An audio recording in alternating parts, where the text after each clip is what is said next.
When it comes to which muscle groups contribute the most to an aesthetic and attractive physique, the biceps are definitely among the top of the list. The biceps, when well developed, will help contribute to the overall fullness of the arm and creates a prominent peak when flexed. But despite the biceps being probably the most trained muscle by most people, it's also one of the more stubborn muscle groups to develop. Why is this?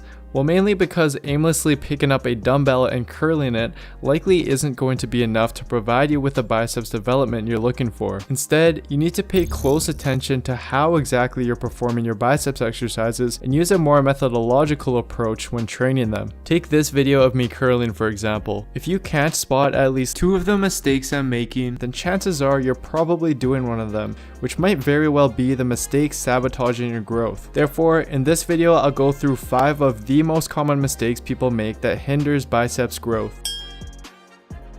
The first and probably the most common mistake is letting other muscles take over and steal tension from the biceps during your curling exercises, which is something that I was unknowingly doing for a very long time. And the 3 main culprits for this are the front delts, upper traps, and forearms, but luckily these can all be quickly fixed with simple tweaks in your form. You can easily tell if your front delts are taking over if your elbows move forward as you curl, although a few degrees of movement is normal and expected during a curl since the biceps also weakly assist in shoulder flexion. Once it becomes excessive is when it becomes a major problem since it takes tension away from the biceps. So what you want to do instead is lower the weight and ensure that you're keeping your elbow locked in place and pinned to your side throughout the curl like so, which will allow your biceps to take on almost the entire load and minimize the involvement of the front delts. Another option if you're still struggling with this is to perform the curl with your back and elbows against the wall, which will physically force your elbows to stay locked in place. The next muscle, the upper traps, is a little more subtle to catch, but it's just as common. You can tell if your traps are taking over the curl if you're shrugging your shoulders up towards your ears every time you curl. This once again takes a lot of the tension away from the biceps and is an indication that you should probably lower the weight. Instead, you want to depress your traps by bringing your shoulders down and away from your ears before your curl, and keep them in this depressed position throughout the movement. Doing so will instantly shift a lot of the tension back to the biceps. And finally, letting your forearms take over happens when you flex your wrists as you curl the weight.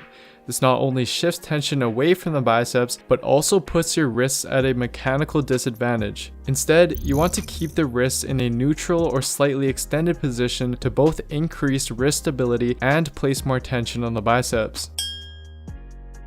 Although as mentioned in my biceps peak video, a partial range of motion can be used to target specific regions of the biceps, generally you want to use a full range of motion to optimize overall development of the biceps. This is because several studies have favored the use of full range of motion over partial range of motion for both strength and muscle growth. For example, one 2012 study by Pinto and colleagues found that in 40 male subjects, using a full range of motion during the biceps curl led to significantly greater growth of the biceps and a 25% increase in strength as opposed to just 16% in the partial range of motion group. You can implement this when curling by contracting the triceps at the bottom of every rep to ensure that the biceps are fully lengthened before each rep, which will also help maximize biceps recruitment in the following rep due to the concept of reciprocal inhibition.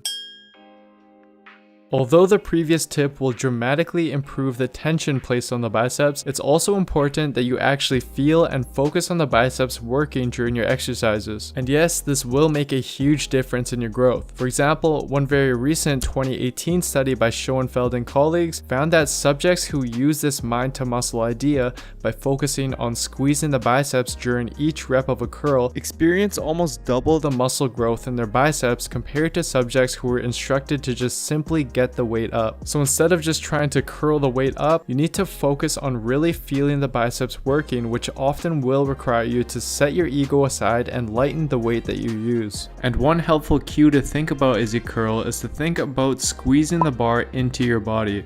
So think about squeezing your biceps to move the bar towards your body as opposed to thinking about just simply lifting the weight. Doing so will help enhance the contraction of your biceps during each rep.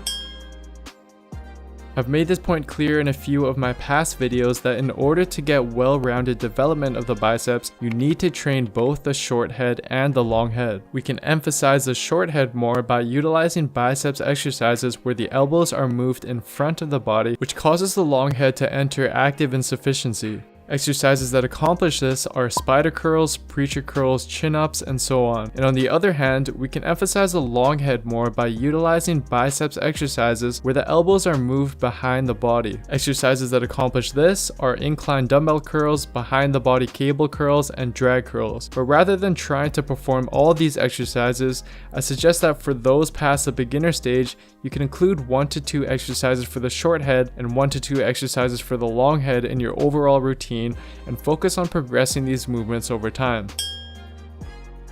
One of the first things people do if a muscle isn't responding well is increase the volume for that muscle group. And although we know based on Brad Schoenfeld's 2016 meta-analysis that up to a certain point more volume does mean more growth, you have to be aware of how your volume is accumulating through other movements. For example, on your back or pull days, your biceps are heavily involved in almost every single exercise you typically do. Adding in tons of isolation exercises on top of this will very likely lead to the opposite effect you're looking for. This is especially true in the case of non-responders, since research shows that they typically exhibit a magnified inflammatory response to training compared to high responders, simply meaning that they exhibit more inflammation and muscle damage than usual after training, and indicates that a lower volume approach may in fact be ideal. So instead, if you aren't seeing the results that you want despite increasing volume, take a step back and decrease the volume dedicated to your biceps and see how they respond. Instead of, for example, adding in 4 or more biceps isolation exercises to your overall routine, stick to just a couple and focus on progressively overloading those as well as your main pulling movements. It's very likely that you'll find your biceps respond much better to this adjusted level of volume.